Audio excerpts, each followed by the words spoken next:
What if justice did not come with sword or rope?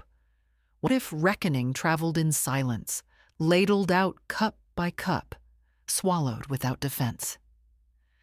Before we step inside this house, tell us in the comments where you're watching from, and subscribe to join this community of witnesses. The night was autumn cold in Tennessee, 1839. Winds pressed hard against shutters, boards groaning faint. Cloth ribbons flapped dull against porch rail, their colors sagging. Iron hinges rattled bitter. Inside kitchen, stewpots breathed, iron blackened with years of handling, soot layered thick. Ladles dripped slow, broth spattering into flame, hiss vanishing quick. The smell clung to everything. Herbs sharp, iron bitter, silence endless. Oil smoked faint, blended with steam. What is a pot but container? Yet container holds choice. Feast meant comfort to some, terror to others. Stew could be solace, could also be sentence. Silence pressed hard against skin of every worker in that kitchen. Eyes lowered, breath held, motions careful. Stillness not surrender, but patience sharpened. Resentment measured by counting, by stirring rhythm steady to heart. In corners, iron hinges squealed faint when doors opened, then slammed shut again by draft. The ground beneath, rut worn deep from wagon loads, received all the weight with tireless memory. The ground remembers. Some whispered prayers to endure. Others whispered names lost. Eli, the cook, said nothing. His ladle dipped without tremor, his gaze locked on steam. People thought him void of feeling. But silence itself was ledger here, and every ladle stroke marked it. Justice might not roar, it might simmer, lid heavy, steam released only in wisps. The question lingered. When broth thickens into ritual, who will taste first, and who will not rise again? The great house stood across fields angled toward the river. Wood pale, shutters green, though paint flaked where storms had beaten years. By autumn 1839, damp seeped deep. Floorboards swelled, doors warped, hinges groaned lengthy songs when moved. On Thanksgiving week, household roared alive. Garlands drooped across mantels, oak leaves gone dry, string pressed through cloth ribbon. Lamps lined long dining table, oil poured thick, flame burning low, smoke swaying. Smell heavy, almost rank, settling into drapery. Ledger lay open on desk of master, spine swollen from ink, pages scrawled margin to margin. Across one line, name struck clean, erased by blot as wide as thumb. Corn tallies mismarked and corrected, bushels reduced. Beside ledger, Bible closed.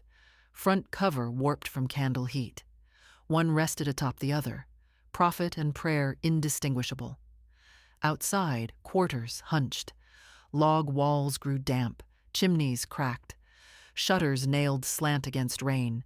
Doors hung askew, swollen wood dragging against thresholds with sighs when lifted. Hinges squealed, tired to breaking. Between house and quarters, earth pressed deep with wagon ruts, carrying cotton bales to barns. Horses and people alike marked soil. When wet, mud slick, swallowing shoes whole. When dry, ruts hardened into scars permanent as scars on skin. The ground remembers everything. Garlands of fabric, meant to suggest plenty, sagged. Air inside warm but heavy, woolen cloth of coats smelling mildew. Fire snapped in hearth, but its warmth could not lighten weight pressing down. Quarters silent, eyes down. Children hushed by mother's look. Overseer's boots echoed across porch boards, heavy as gavel. Ritual day promised abundance for white table, absence for others. It was meant to be festival, yet all sound, laughter, boots, ladle stirring, seemed dampened by silence pressing greater. Tennessee air thick with expectation. House glittered to neighbors. To those within, It trembled under Ledger's ink and the waiting ground. Eli was cook, trusted with hearth, with knives dulled by use, with stewarding hunger of both table and quarters. Stillness defined him. He spoke rarely, eyes lowered, but his presence carried weight enough to unsettle. At waist hung kerchief folded, sweat marked. His gaze caught lamplight, reflecting back faint glimmer, unreadable. Ember glow brushed cheek where hearth spat sparks. He stirred pot slow, ladle steady, breath aligned with rhythm. Each movement a count, each stir recorded as inward mark. Eli tallied days this way, memory coded in breath. He recalled lashes, vanished names, sisters carried off, brother whipped until hollow. Silence kept them alive, ledger deeper than paper. Stillness prevented masters from reading his storm. Humiliation endured at table, slights offered as entertainment. He folded each into still book of memory, ledger lined across his chest by silence, never shown. Overseers mocked, called him ghost. But ghost was watcher, ghost who remembered. Eli's slow breathing unnerved other servants. Some feared his silence might doom them, but his silence was shield, not betrayal. His silence was inheritance. When voice denied, stillness became presence. At fire, ember glow turned his face red, then black, alternating, as though his spirit already moving between worlds. His eyes tallied each cruelty, each offense. He did nothing yet. Stillness as strength, stillness as waiting breath held indefinitely. They called themselves masters, 3 men binding lands together. They ate together, punished together. Cruelty united them. Punishment was ritual. Whip-cracked scheduled, performed spectacle before others. Orders barked sharp.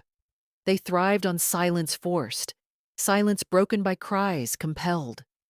Whip stroke became performance, ledger mark its echo. To them, bodies were columns added and crossed. Boots ground boards, scouring splinters loose.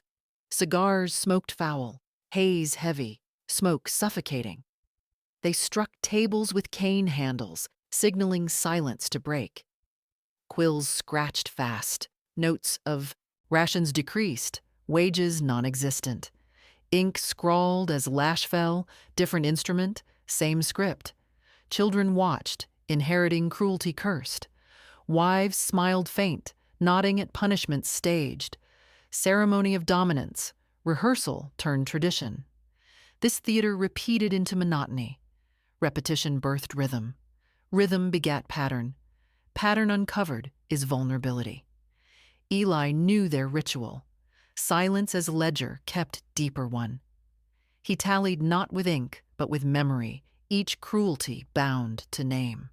3 names above others waited, heavy entries left to balance.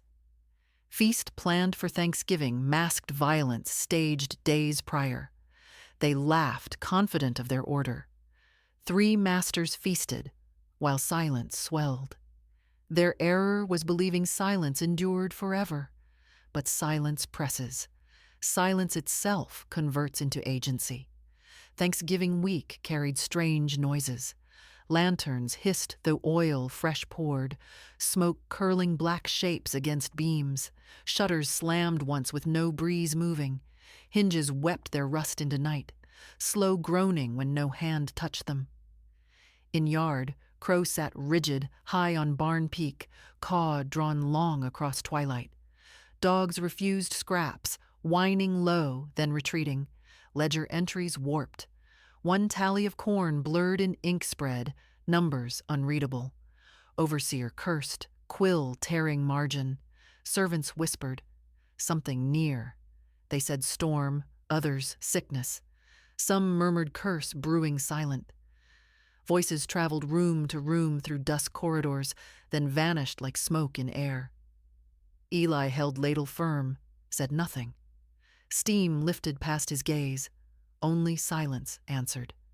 But each sound, each omen, entered quietly into his ledger. Ground beneath house grew soft with drizzle, taking prints too deep, so each passage pressed memory into mud. The ground remembers. The feast proclaimed gratitude, yet silence whispered reckoning. Illness folded into household before feast began. Masters' wives struck by headaches, lying in dark with vinegar cloths pressed to brow.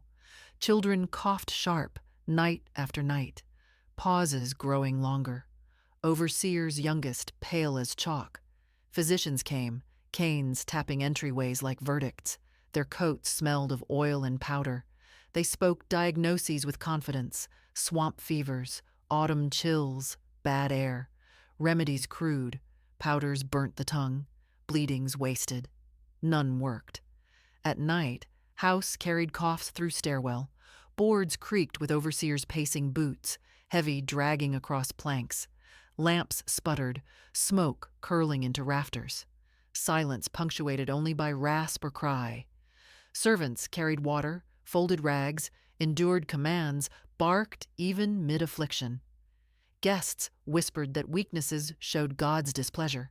Doctors wrote brief notes, each later crossed, ink blotted thick. But Eli listened closer. He counted seconds between coughs. Time mistress held her forehead. He tallied moments, fever consumed, then released.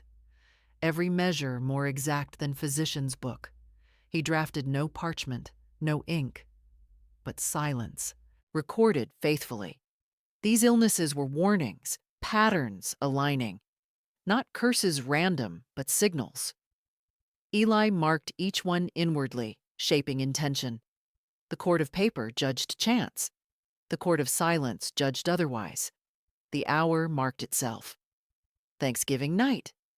Table prepared with pomp, whole turkeys roasted, pies laced with molasses. Masters boasted to neighbors. But behind kitchen doors, Eli assembled tokens. His kerchief folded twice, tucked at hip. A large iron spoon waited near pot. Ordinary. Yet in his hand it trembled with weight of blade. On shelf, he placed sprig of dried herb, strong fragrance to cloak bitterness. In his pocket hid scrap of discarded ledger, names smudged. This he fingered, balancing list of 3 unmarked tallies waiting. Ovens roared, shutters banging from wind high. Through wood walls, laughter rising, prayers rehearsed. Eli steadied breath, counting. 10 breaths, step 1. 9 breaths, ladle raised. 8 breaths, names whispered inward in silence pressing. Carnival of thanks above, ritual of reckoning below. Tokens consecrated his silence into vow. The house deafened itself with feasting and prayer. Quarters hushed, practiced stillness. Eli moved with quiet authority, unseen but commanding weight. Every step dram of inevitability. This Thanksgiving would end different. Ledger would balance with inkless account. Parlor filled with guests, table spread silvered, candles bending their wax. 3 masters at head, boasting. Cups clinked, hymns hummed. Kitchens swelled with steam. Stewpots bubbled low, heavy lids rattling faint. Broth thick with herb and bone. Iron black, steam rising thread-like. Eli ladled calm. No tremor left his hand. Each ladle stroke matched inward count. 1 bowl, 1 name. Second bowl, another.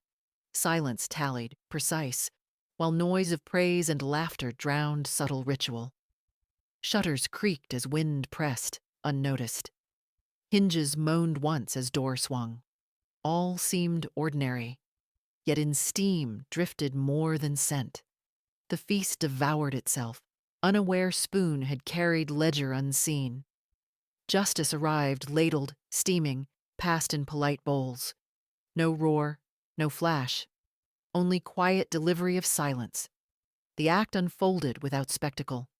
Table loud with hymns and toasts, silver clinking and boots shifting, laughter pitched too high. But slowly, almost politely, the noise bent thin. 1 master touched cup to lip, his breath faltering, hand trembling slightly. Another exhaled laugh cut short. Third spoke word, stopped midway, then swallowed only silence. Cups overturned on tablecloth, dark rings spreading like blots of ink across linen. Chairs creaked, wood hinges groaned. No shriek, just bodies folding inward, voices clipped mid-song. Silence consumed their command, replacing it with hush, thicker than broth itself. From doorway, servants' faces still. Eli stepped back. Ladle laid calm. Each name recorded inwardly, invisible tally. One collapsed, one mark. Another fell, second mark. Third slumped, ledger complete. There was no proclamation, but silence roared greater than any music. Food remained steaming, spoons resting untouched near fallen hands. Justice here arrived without fanfare, delivered in whisper among stewpots. Dawn brought heavy quiet. Neighbors came, whispers weaving fables, spoiled meat, sudden fever, cholera. Court summoned, scribes marked briefly, then struck through names. Ledger entry recorded plain, deceased. Nothing else. Safer not to know, safer to suppress.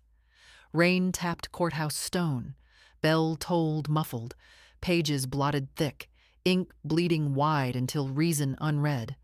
Authorities satisfied erasure would prevent contagion of idea. In quarters, tongues refused to form story. Silence spread as cloth laid over community. Eli neither named nor spoken. Only hush that suffocated, yet protected. Ground beneath kitchens, soaked broth and ash, bearing memory too deep for parchment. Years passed, but tale remained ember in dusk. Children hummed rhyme while shelling corn. 3 at the table, none rose again. Adults hushed them fast.